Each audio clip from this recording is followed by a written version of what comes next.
जय श्री कृष्ण. ओम नमो भगवते वासुदेवाय नमः. अध्याय 18. मोक्ष संन्यास योग. गीतेचा निष्कर्ष. अर्जुन म्हणाला, हे महाभाव ऋषिकेश, हे केशी निषूदन, मला त्याग आणि संन्यासाचे तत्व जाणण्याची इच्छा आहे. श्री भगवान म्हणाले, भौतिक इच्छांवर आधारलेल्या कर्मांच्या त्यागाला विद्वज्जन संन्यास असे म्हणतात आणि सर्व कार्यांच्या फळाचा त्याग करण्याला बुद्धिमान लोक त्याग असे म्हणतात. काही विद्वज्जन घोषित करतात की सर्व प्रकारच्या सकाम कर्मांना दोषपूर्ण समजून त्यागले पाहिजे, परंतु इतर विचारवंतांचे असे म्हणणे आहे की यज्ञ, दान, तप अशा कर्मांचा कधीही त्याग करू नये. हे भरत श्रेष्ठ, आता त्यागाविषयीचा माझा निर्णय ऐक. हे नरशार्दूल, शास्त्रांमध्ये 3 प्रकारच्या त्यागांचे वर्णन केले आहे. यज्ञ, दान, तप या स्वरूपाच्या कर्मांचा त्याग करू नये. ती कर्मे केलीच पाहिजेत. यज्ञ, दान आणि तप ही कर्मे तर महात्म्यांना देखील पवित्र करतात. ही सर्व कर्मे कोणत्याही प्रकारची आसक्ती किंवा फळाच्या अपेक्षेविना केली पाहिजेत. हे पार्थ, ही कर्मे कर्तव्य बुद्धीने केली पाहिजेत. हे माझे अंतिम मत आहे. नियत कर्मांचा कधीही त्याग करू नये. मोहवश होऊन जर मनुष्याने आपल्या नियत कर्मांचा त्याग केला तर त्या त्यागाला तामसिक त्याग असे म्हटले जाते. जो मनुष्य नियत कर्मांना कष्टप्रद समजून किंवा ती कर्मे शरीराला क्लेश देतील या भीतीने त्यांचा त्याग करतो, त्याने रजोगुणात त्याग केला आहे असं म्हटले जाते. असे कार्य मनुष्यास कधीही त्यागाच्या उन्नतीच्या दिशेने नेत नसते. हे अर्जुन, ज्यावेळी मनुष्य नियत कर्म करायलाच हवे म्हणून करतो आणि सर्व प्रकारची भौतिक संगत आणि फळाची आसक्ती सोडून देतो, त्यावेळी त्याचा त्याग सात्विक समजला जातो. सत्वगुणात स्थित असलेला बुद्धिमान त्यागी मनुष्य अशुभ कर्मांचा द्वेष करीत नाही अथवा शुभ कर्मात आसक्त राहत नाही.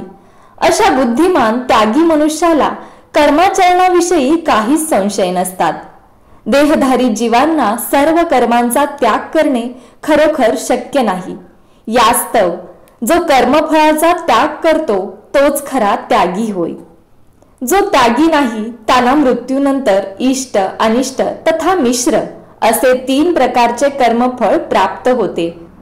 तथापि संन्यासाश्रमातील पुरुषांना कर्मफळांचे सुख अथवा दुःख भोगावे लागत नाही. हे महाभाऊ अर्जुन, वेदांतानुसार सर्व कर्मांच्या सिद्धीची 5 कारणे आहेत. ती कारणे माझ्याकडून समजून घे. कर्माचे स्थान, कर्ता, विभिन्न इंद्रिये, अनेक प्रकारचे प्रयत्न आणि शेवटी परमात्मा, ही ती 5 कारणे होय. मनुष्य शरीराने, वाणीने किंवा मनाने न्याय्य अथवा विपरीत असे जे काही कर्म करतो ते या 5 कारणांमुळे घडत असते.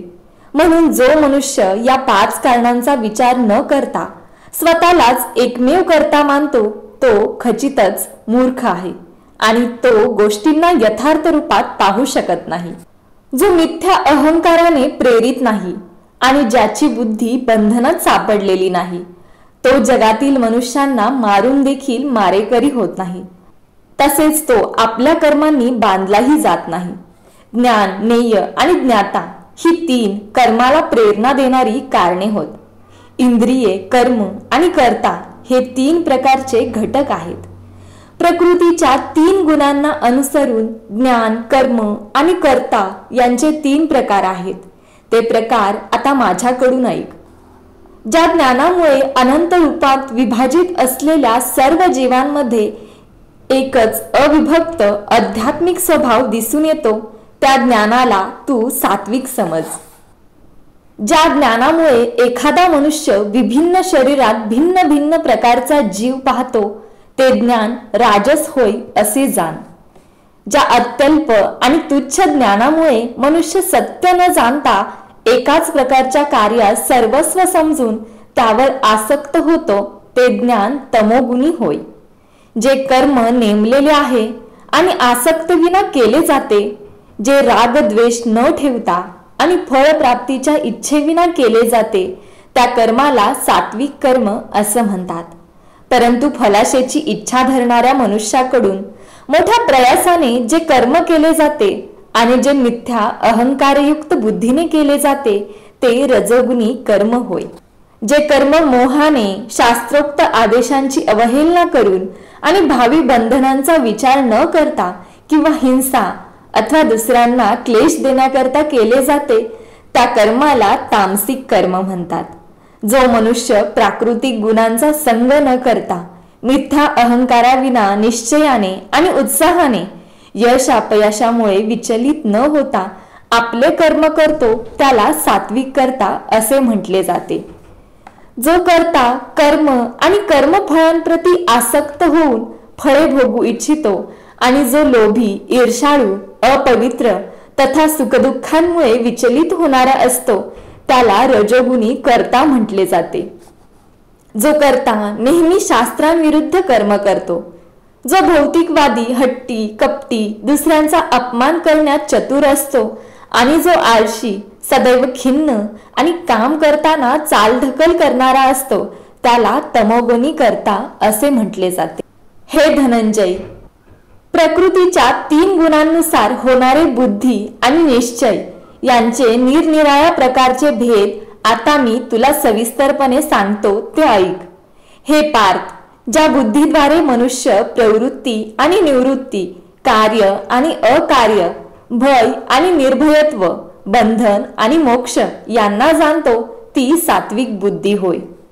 हे पार्थ, जी बुद्धी धर्म आणि अधर्म, कार्य आणि अकार्य यामधील भेद जाणू शकत नाही ती राजसिक बुद्धी होय. भ्रम आणि अंधकाराच्या प्रभावामुळे जी बुद्धी धर्माला अधर्म तथा अधर्माला धर्म समजते आणि सदैव विपरीत मार्गाने कार्य करते ती बुद्धी म्हणजे तामसिक बुद्धी होय. हे पार्थ, जो निश्चय अचल आहे, जो योगाभ्यासाद्वारे दृढपणे धारण केलेला आहे आणि अशा रीतीने जो मन, प्राण आणि इंद्रियांच्या क्रियांना संयमित करतो तो निश्चय म्हणजे सात्विक निश्चय होय. परंतु हे अर्जुन, ज्या निर्धाराने मनुष्य धर्म, अर्थ आणि काम यांच्या फळांवर आसक्त असतो तो निश्चय राजसिक होय. हे पार्थ, जी धृती, स्वप्न, भय, शोक, विषाद आणि मोहाच्या पलीकडे जाऊ शकत नाही ती दुर्बुद्धीपूर्ण धृती म्हणजेच तामसी धृती होय. हे भरत श्रेष्ठा, बद्ध जीव ज्या 3 प्रकारच्या सुखाचा उपभोग घेतो आणि ज्यामुळे त्याच्या दुःखाचा अंत होतो ते 3 प्रकारचे सुख आता माझ्याकडून ऐक. जे सुख आरंभी विषासमान प्रतीत होत असूनही शेवटी अमृततुल्य असते आणि जे मनुष्याच्या ठिकाणी स्वरूप साक्षात्काराची जागृती करते त्या सुखाला सात्विक सुख म्हटले जाते. इंद्रियांचा विषयांशी संयोग झाल्याने प्राप्त होणारे सुख प्रारंभी अमृतासारखे भासते परंतु शेवटी ते विषाप्रमाणे असते. अशा सुखाला राजसिक सुख म्हटले जाते. आणि जे सुख स्वरूप साक्षात्काराकडे लक्ष देत नाही, जे आरंभापासून शेवटपर्यंत मोहमयी असते आणि जे निद्रा, आळस तथा प्रमाद यांपासून उत्पन्न होते त्या सुखाला तामसिक सुख म्हटले जाते. या पृथ्वीवरील प्राण्यांपैकी अथवा उच्चतर ग्रहलोकांतील देवदेवतांपैकी असा कोणीही प्राणी नाही जो या प्रकृतीच्या 3 गुणांच्या प्रभावातून मुक्त आहे.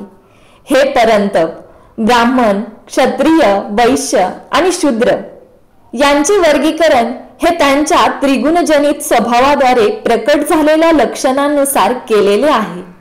शांती, आत्मसंयम, तपस्या, पावित्र्य, सहनशीलता, प्रामाणिकपणा, ज्ञान, बुद्धिमत्ता आणि धार्मिकता या स्वाभाविक गुणांनुसार ब्राह्मण कर्म करतात.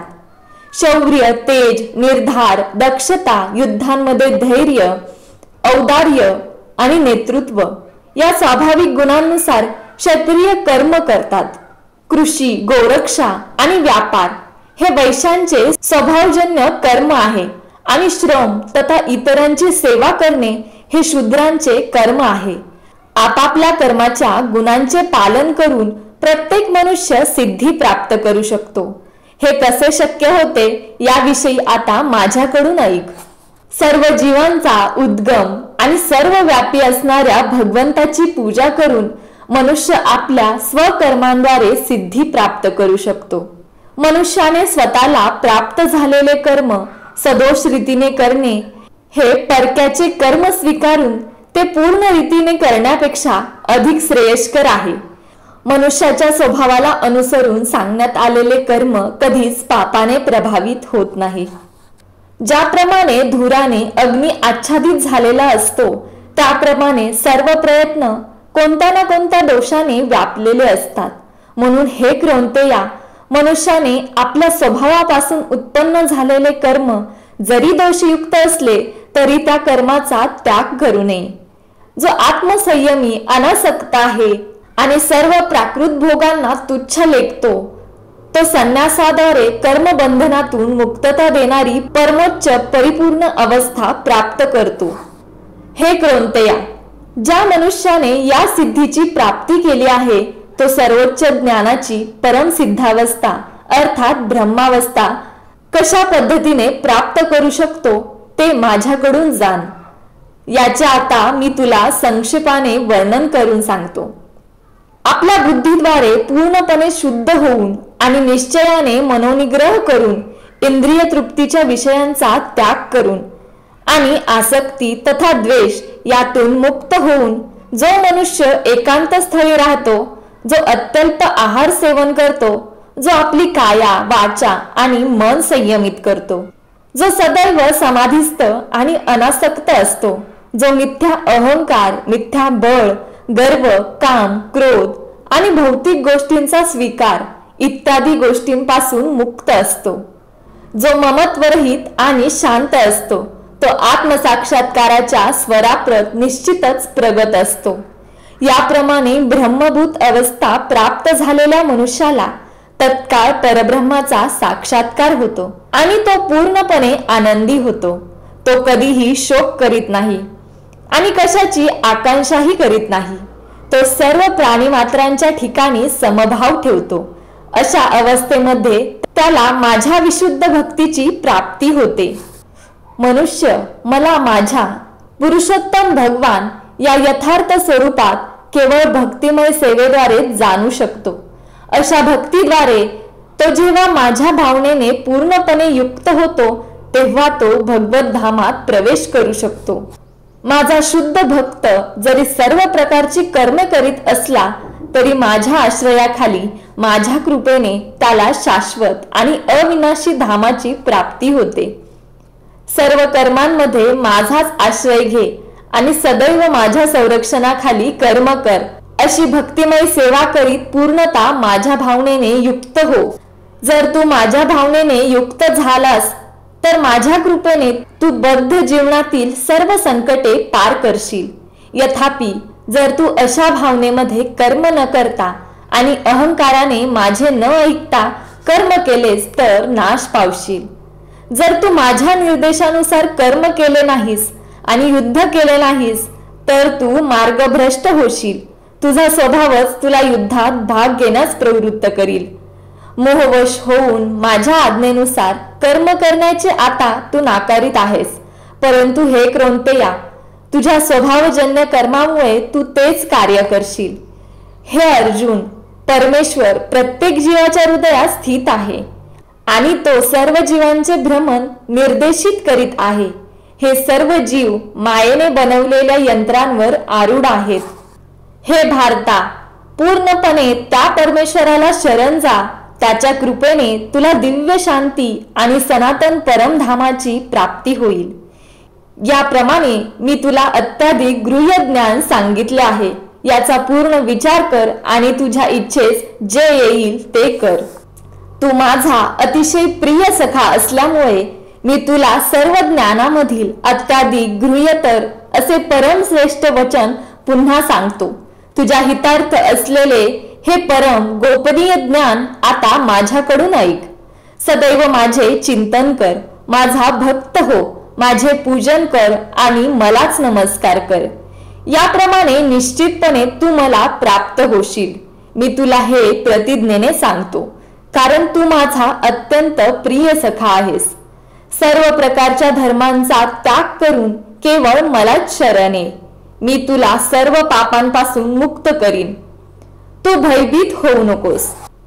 जो तप करीत नाही, जो भक्त नाही, जो भक्तिमय सेवा करीत नाही, तसेच जो माझा द्वेष करतो, त्याला हे परमगृह्य ज्ञान कधीही सांगू नये. जो मनुष्य भक्तांना हे परमगृह्य रहस्य सांगेल, त्याला निश्चितपणे शुद्ध भक्तिमय सेवा प्राप्त होईल आणि अंततः तो माझ्याकडे परत येईल. यात मुळीच संशय नाही. मला त्याच्यापेक्षा अधिक प्रिय असा कोणीही सेवक या जगामध्ये नाही. तसेच त्याच्यापेक्षा अधिक प्रिय असा कोणी होणारही नाही. आणि मी असे घोषित करतो की आपल्या या पवित्र संवादाचे अध्ययन करणारा मनुष्य स्वतःच्या बुद्धीद्वारे माझे पूजन करतो. आणि जो मनुष्य श्रद्धेने तथा द्वेष न करता या संवादाचे श्रवण करतो, तो सर्व पापांतून मुक्त होतो आणि पुण्यवान जीव निवास करतात त्या शुभ ग्रहलोकांची प्राप्ती करतो. हे पार्थ, हे धनंजय, तू हे गीताशास्त्र एकाग्र चित्ताने श्रवण केलेस का? आणि तुझा मोह आणि अज्ञान आता नष्ट झाले का? अर्जुन म्हणाला, हे कृष्ण, हे अच्युत, माझा मोह आता नष्ट झाला आहे. तुमच्या कृपेने मला माझी स्मृती पुन्हा प्राप्त झाली आहे. मी आता दृढ निश्चयी आणि संशयमुक्त झालो आहे आणि तुमच्या आज्ञेनुसार मी कर्म करण्यास सिद्ध आहे. संजय म्हणाला, याप्रमाणे श्रीकृष्ण आणि अर्जुन या दोन महात्म्यांचा संवाद मी ऐकला. हा संवाद अत्यंत अद्भुत आणि रोमांचकारी आहे. योगेश्वर भगवान श्रीकृष्ण अर्जुनाला हे परमगृह्य ज्ञान प्रदान करीत असताना केवळ व्यास कृपेनेच मी साक्षात श्रीकृष्णांच्या मुखातून हा परम गोपनीय योग ऐकला आहे. हे राजन, श्रीकृष्ण आणि अर्जुन यांच्या या अद्भुत आणि पवित्र संवादाचे वारंवार स्मरण होऊन मला प्रतिक्षण पुन्हा पुन्हा हर्ष होत आहे. हे राजन, भगवान श्रीकृष्णांचे अद्भुत रूप स्मरण केल्याने मला अधिकाधिक विस्मय होत आहे आणि पुन्हा पुन्हा हर्षही होत आहे. जेथे योगेश्वर कृष्ण आणि महान धनुर्धर अर्जुन आहेत, तेथे निश्चितच ऐश्वर्य, विजय, असामान्य सामर्थ्य आणि नीती आहेत. हे माझे मत आहे. धन्यवाद.